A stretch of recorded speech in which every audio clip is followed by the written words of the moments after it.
কি অবস্থা দেখেন, রাস্তার মধ্যে বৃষ্টিতে আমাকে ধরেছে। এই যে দেখেন চারদিকে প্রচুর বৃষ্টি হইতেছে।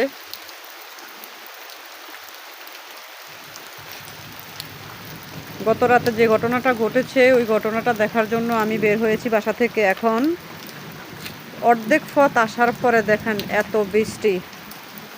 আমি এখন এইখানে দাঁড়িয়ে আছি, একটা বাড়ির গেটের সামনে দাঁড়িয়ে আছি।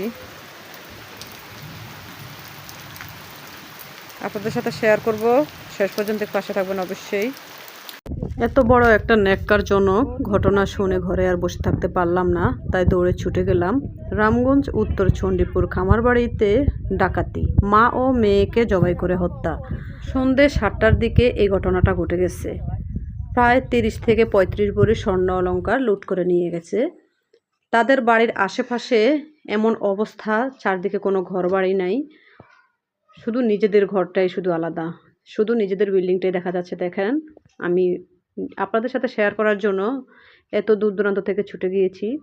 আসলে এই ন্যাক্কারজনক ঘটনা ঘটে গেছে, তাই ঘরে আর বসে থাকতে পারলাম না, দৌড়ে চলে গেলাম একটু দেখার জন্য এবং আপনাদের সাথে একটু শেয়ার করার জন্য। এই যে সেই বিল্ডিংটা, যে বিল্ডিংয়ে এই ন্যাক্কারজনক ঘটনাটা ঘটে গেছে। দেখেন আশেপাশে কোনো ঘর বাড়ি নাই, আমি আপনাদের সাথে শেয়ার করতেছি। আমি এখন ওনাদের বাড়ির পাশাপাশি চলে আসছি, এখন বাড়ির ভিতরে প্রবেশ করব। তারপরে দেখেন লাশ কোথায় চলে গেছে, এখনও কিন্তু পোস্টমর্টম করা হয় নাই। লক্ষ্মীপুর সদর হসপিটালে নিয়ে যাওয়া হয়েছে। বাড়ির সামনে খাট রেখে আছে, 2জন লাশের জন্যে খাট হাজির হয়ে গেছে অলরেডি। কিন্তু তাদের ঘরের আশেপাশের প্রত্যেকটা দরজা জানালা, ঘরের ভিতরে প্রত্যেকটা জিনিস খুবই সুন্দর, কোনো ভাঙচুর করা হয়নি। কিন্তু ডাকাত দল কিভাবে ঘরে ঢুকেছে এটাই আসলে রহস্যজনক। অনেকে বলতেছে যে বিকেলেই নাকি ডাকাত দল আগে থেকেই ঘরে ঢুকে আছে। আসলে জানি না কতটুকু সত্য, কারণ তারা মা মেয়ে দুজনেই বাসায় থাকতো, বাবা এবং ছেলে। তাদের রামগঞ্জে ব্যবসা ছিল, মিজান কোকারিস এক নামে বড় ব্যবসায়ী, সবাই চিনত।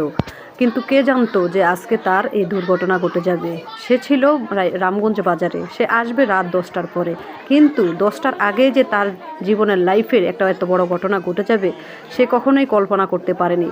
হঠাৎ তার ছেলেকে কে যেন ফোন দিয়ে বলেছে এই ঘটনা ঘটে গেছে, ন্যাক্কারজনক ঘটনা ঘটে গেছে। তাই তার ছেলে দৌড়ে এসে দেখে এই অবস্থা। বাসায় এসে তো দেখে রক্তাক্ত মায়ের দেহ এবং বোনের দেহ পড়ে আছে। ওগুলো দেখে তো তার মাথা ঠিক নেই। স্বজনরা দেখেন কি আত্মহারা হয়ে আছে, কান্নায় ঢলে পড়েছে। আগে মোবাইলে টিভিতে দেখতাম এসব এসব কথা শুনতাম, কিন্তু কখনোই সরাসরি দেখতাম না। আজ আমাদের রামগঞ্জে এই ঘটনা ঘটে গেছে। লক্ষ্মীপুর জেলা রামগঞ্জ থানায় এত বড় ন্যাক্কারজনক ঘটনা ঘটে গেছে, আসলে এটা একদমই আমরা মানতে পারি না। কেন হয়েছে, কিভাবে হয়েছে, এটা এখনো রহস্যজনক ঘটনা। স্বজনরা দেখেন আত্মহারা হয়ে আছে, চারদিকে স্বজনের ঢল পড়ে আছে, কান্নার ঢল চারদিকে।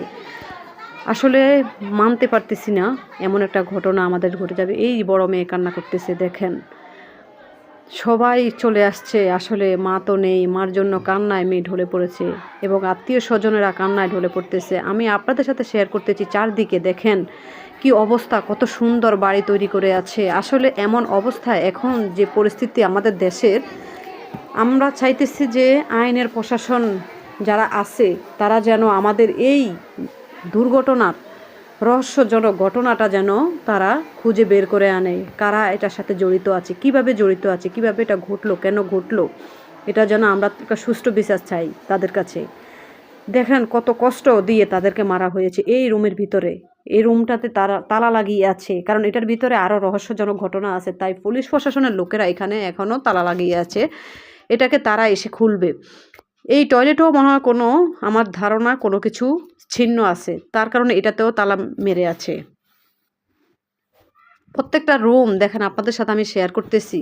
দুঃখজনক বিষয়, আমি আসলে সহ্য করতে পারলাম না এগুলো দেখে। এত সুন্দর করে ঘর বাড়ি সাজিয়ে আজকে সেই লোক কোথায়? মা এবং মেয়ে, যে মেয়ে সুন্দর করে ঘরটাকে মাতিয়ে তুলতো, দেখেন প্রতিটা জিনিস কত সুন্দর করে নিজ হাতে সাজিয়েছে, আজকে সেই লোক কোথায় চলে গেছে। কি ন্যাক্কারজনক ঘটনা ঘটে গেছে। সাধারণভাবে মৃত্যু আল্লাহ তাআলার রহমত থেকে হয়ে যায়, সেটা হয়েছে একরকম। আজকে এই ঘটনা ঘটে গেছে, আসলে আমরা সহ্য করতে পারি না সাধারণ পাবলিক। দেখেন মানুষের ঢল, এত মানুষ চারদিকে আসছে। আমি আস্তে আস্তে আপনাদের সাথে প্রত্যেকটা রুম এবং প্রত্যেকটা তালা আপনাদের সাথে আমি ভিডিও করে দেখাইতেছি। দেখেন এখন আমি ছাদের উপরে চলে আসছি। ছাদের চার কিনার দেখেন এত সুন্দর করে নিজ হাতে ঘোরাইছে আজকে এই বাড়ি থাকবে বলে আশায়, কিন্তু সেই বাড়ি রেখে কোথায় আজকে চলে গেছে। আসলে আমাদের জীবনের কোনো দাম নেই, মূল্য নেই। দেখেন কি অবস্থা। ঠিক আছে, সবাই ভালো থাকেন, সুস্থ থাকেন। পরবর্তী ভিডিও নিয়ে আবারও হাজির হয়ে যাব আপনাদের সাথে। সেই পর্যন্ত অপেক্ষায় থাকেন সবাই। আল্লাহ হাফেজ।